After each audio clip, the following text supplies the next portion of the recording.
Hi, this is Tom Hoffarth. I'm the editor of the new book, Perfect Eloquence, An Appreciation of Vin Scully, which includes 67 essayists telling us their connection with Vin Scully, the Hall of Fame Dodger broadcaster over the years. One of the essayists has joined us today. That's Ken Levine. And let me read you his quick bio so you know Ken's background. And Ken's going to read his essay for you. Ken is the award-winning writer, director, and producer. And actually, during his work on the TV series MASH, he created a recurring character that appeared in season 7 named Sergeant Jack Scully, named after Vin Scully. Ken also wrote for Cheers, Frasier, The Simpsons, and he ventured off to become a Major League Baseball play-by-play broadcaster from 1991 through 2012 with Baltimore, Seattle, San Diego, and the Dodgers, where he also co-hosted Dodger Talk postgame show on radio with Josh Shushan. Ken's second season episode of The Simpsons was called Dancing Homer and created the fictitious Springfield Isotopes baseball team, a nickname the AAA Albuquerque team has eventually adopted. Ken also wrote the 1993 book, It's Gone. No, wait a minute. Talking My Way into the Big Leagues at 40. He hosts the podcast Hollywood and Levine, and his work can be found at his blogspot.com. So now, Mr. Levine. Thank you. All right, so this is the article that I contributed to the book, which I shall now read to you. Every day when I was in the Dodger Stadium press box and Vin Scully would say, "Hi, Kenny," I was taken aback. It's like, oh my God, the prettiest girl in school knows my name. I hosted Dodger Talk on the radio for 8 years, and the highlight was getting to actually work with Vin Scully. Vin Scully was my hero. I became a baseball announcer because of Vin Scully. I knew at age 8 that if I wanted to make it to the big leagues, it would not be as a player. I also became a writer because of Vin Scully. More than anything else, he was a storyteller. How many nights did I sit in my car in the driveway, mesmerized by Scully describing some dramatic game situation? Now, looking back, I think it might have been some stupid mid-season inning between the Dodgers and the Montreal Expos that ultimately meant nothing, but I sat riveted, enthralled. The man was a master storyteller, Shakespeare brought to you by Farmer John Wieners. His inspiration guided my career choices and, in many ways, shaped my life. I owe him a debt I can never repay. When we were on the road, I made sure that he never carried a bag, but I don't think that that was sufficient. What made Vin Scully so special?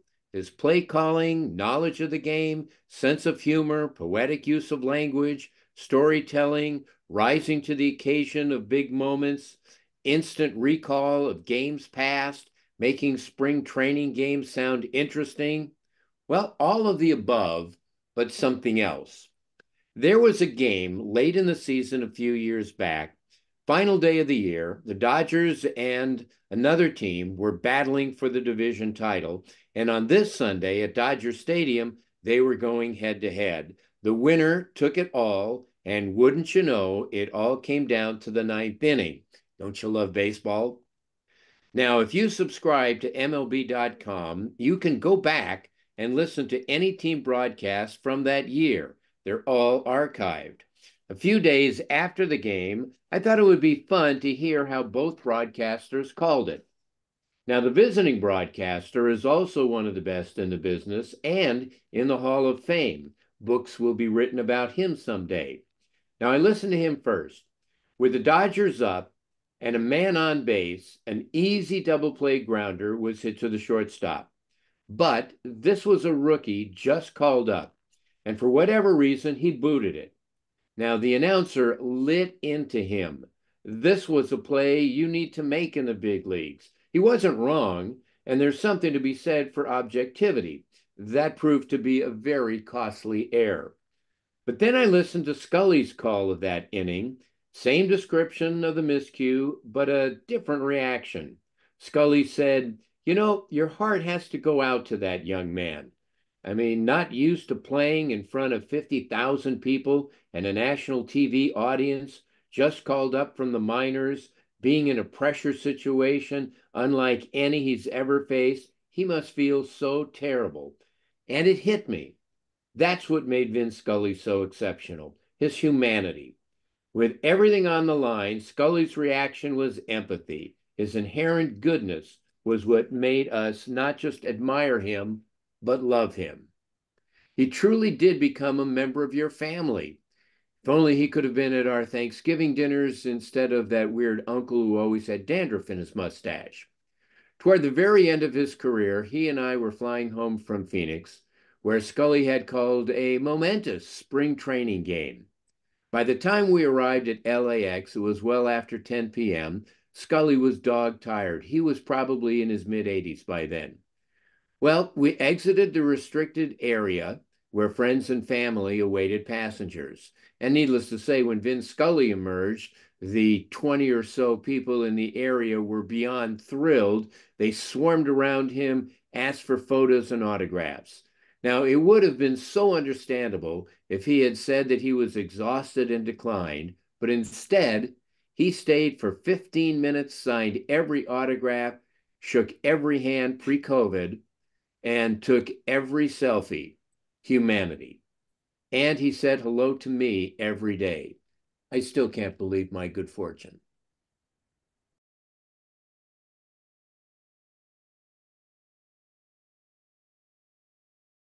I love the story that when the Dodgers came to LA and the first radio station they were on was KMPC, which was the big full service station.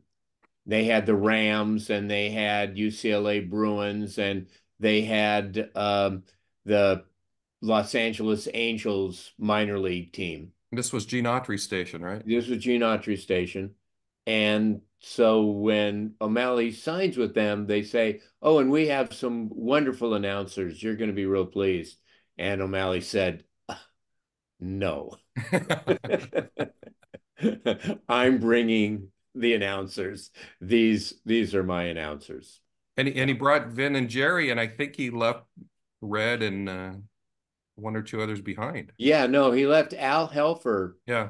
was doing the games at that time in Brooklyn. And Al wanted to be the number one guy. And O'Malley said, no, Scully was going to be the number one guy. Yeah.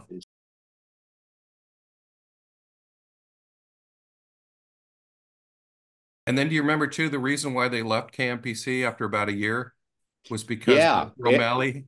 Yeah. O'Malley, there was some weekend where O'Malley went up to Arrowhead Right. on a vacation. And again, this was 59 and the Dodgers were in the thick of the pennant chase. And he couldn't get the game. The KMPC signal, which basically during the day is 50,000 watts straight up the Central Valley, but they couldn't get it. And then he tuned down the dial to KFI, which is 50,000 watt clear channel, and that was booming in. And O'Malley said, next year we're on this station. And then they moved to KFI, and Gene Autry basically he went to the owners' meetings trying to get a team to move to LA so that he could have a team to broadcast. And when no one wanted to come to LA and they were doing expansion, then he basically said, okay, I'll buy the Angels, really, Right. so that he had programming for KMPC. Yeah. I think Hank Greenberg, the former Detroit Tiger Hall of Famer, was leading a group to get an expansion team in LA, and that fell through. And so he's at these owners' meetings. They go, well, do you want the team? Yeah. Yeah, I'll take the team. So he just got a team dropped in his lap, and hey, I got a radio station. We can do this too. You're right. So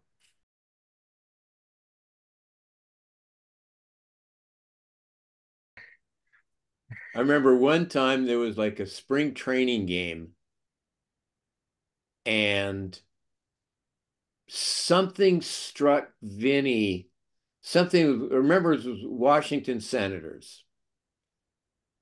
And Vinny just went on a laughing jag. He went on such a laughing jag that he said to Jerry, finish this half inning. Okay. So Jerry finishes the half inning. They go to commercial. They come back. It's Vin. He apologizes. This is like nothing like that's ever happened before. I'm really sorry. So we go on to the bottom of the fourth inning for the Dodgers. Coming up, and Jerry goes on the mic. Goes Washington Senators, and Vinny's gone again. Jerry had to do the inning.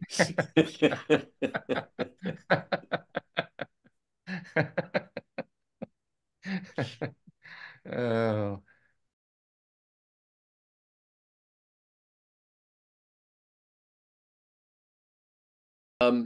This was very early in the season. It was like the first weekend of the season. And we're in New York, and it had snowed that Saturday night. And I got to the park early Sunday morning, and it looked like it was Christmas morning. The field was white.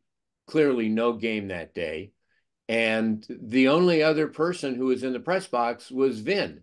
This was several hours before the bus was supposed to arrive. So he and I went to the press lounge and just started talking. And it was great to have like just 2 hours with Vin. And he told me a story that I had never heard. And I think he has since mentioned it briefly, but he was saying that as a kid growing up, he was a Yankees fan. And his third year here in LA, it was like 1960. And he got a call from the Yankees, and they offered him the job as their number one announcer. And he thought very seriously about it. He said, I hadn't totally settled into Los Angeles.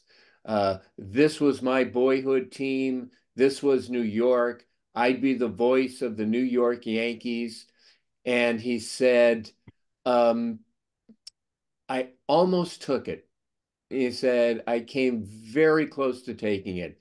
At the end of the day, he said, I felt a loyalty to the O'Malleys for hiring me and keeping me on in the first place. And he said, and there was just something in my craw that said, stick it out here. This is where you belong. And he stayed. But can you imagine how different our world would have been if Vin Scully had done the Dodgers for 2 years and then left?